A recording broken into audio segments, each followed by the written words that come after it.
जय श्री कृष्ण। श्री गुसाई जी के सेवक एक ब्राह्मण की वार्ता। ब्राह्मण गंगा जी के तीर पर एक झोपड़ी बनाए के और श्री ठाकुर जी पधराए के दोनों स्त्री पुरुष सेवा करते हते।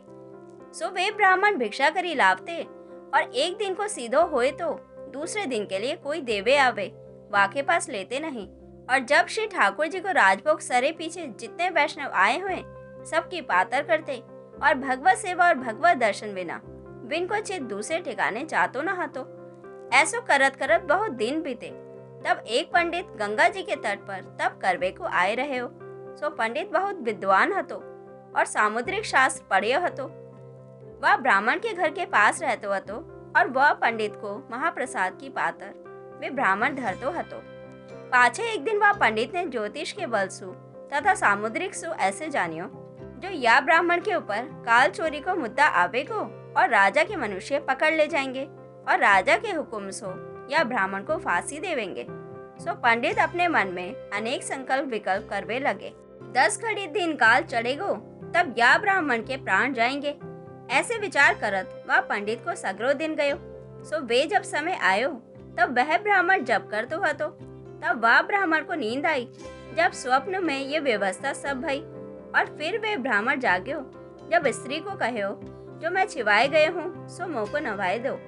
जब वे ब्राह्मण नहाई के फिर सेवा करवे लाग्यो ये बात देख के वह पंडित ने ऐसे विचार्यो जो ये शास्त्र सब झूठे हैं, सब पुस्तकन को गंगा जी में पटक देंगो।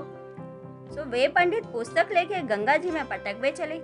जब वह ब्राह्मण ने कही क्यों पटको हो, ये सब सत्य हैं और जिनके ऊपर प्रभु की कृपा होवे बिन के हजारों वर्ष के भोग प्रभु क्षण में भुगताए लेवे हैं, या में कछु आश्चर्य नहीं है। ये बात सुन के वे पंडित चुप कर रहे। पाछे एक दिन वह पंडित ने विचार करियो यह ब्राह्मण को द्रव्य को संकोच बहुत है। जब वह पंडित के पास पारस मणि हती वाकु दीनी। तब वह ब्राह्मण ने गंगा जी में पटक दीनी। वह पंडित ने कही मेरी पारस मणि पाछी दे। और जब ब्राह्मण ने कही मणि कहाँ काम की हती, तब वह पंडित ने कही जो लोहे को सुवर्ण करे हैं। तब ब्राह्मण के दरवाजे पे सिला पड़ी हती। वह ब्राह्मण ने पंडित से कही या पे लोहा घिसो तो सुवर्ण हो जाएगो। तब वह पंडित ने घिसियो तब सुवर्ण हो गयो। जब वो पंडित मन में विचार के चकित होए और ब्राह्मण के पावन परियो। फिर वह ब्राह्मण से कही जो मोह को कछु समझ नहीं पड़े हैं, बहुत मैंने कष्ट करियो। जब महादेव जी ने ये मणि मोह को दीनी हती ऐसी मणि जैसे तुम्हारे दरवाजे पर पत्थर पड़े हैं, कछु अकल काम नहीं करे है। तब वह ब्राह्मण ने कही जो तुम शास्त्र में विचार करो जो महादेव जी ने तुमको मणि दीनी महादेव जी गंगा जी को सदैव मस्तक पर धरे हैं। वह गंगा जी के तीर पर ऐसी अनंत मणि होए या में कहा आश्चर्य है। और वे गंगा जी विष्णु के चरणार बिंसु प्रकट भई हैं। विष्णु के दास वह मणि को तुच्छ माने या में कहा आश्चर्य है। तब वह पंडित ने पावन पर की वह ब्राह्मण से कही मोह को विष्णु का दास करो। जब वह पंडित को ब्राह्मण ने श्री गोकुल ले जाए के श्री गुसाई जी के सेवक करायो और सब मार्ग की रीति सिखाई।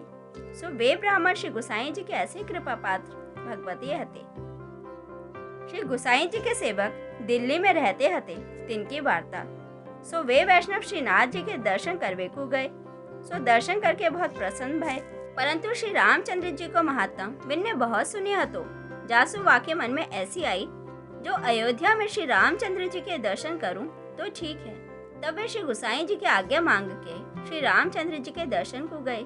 श्री रामचंद्र जी के दर्शन किए। जब वाके मन में अभाव आयो जो श्रीनाथ जी जैसो सुख या नहीं है रामचंद्र जी की आड़ी पीठ फिरी के ठाड़ो रहे हो। जब वाकु कोर निकस्यो तब वाने श्री रामचंद्र जी से कही जो श्रीनाथ जी को छोड़ के तुम्हारे पास आया हूँ मैंने बड़ो अपराध कियो है। कोर सो अपराध की निवृत्ति नहीं हुए है। मेरी रोम रोम में कीड़ा पड़ने चाहिए।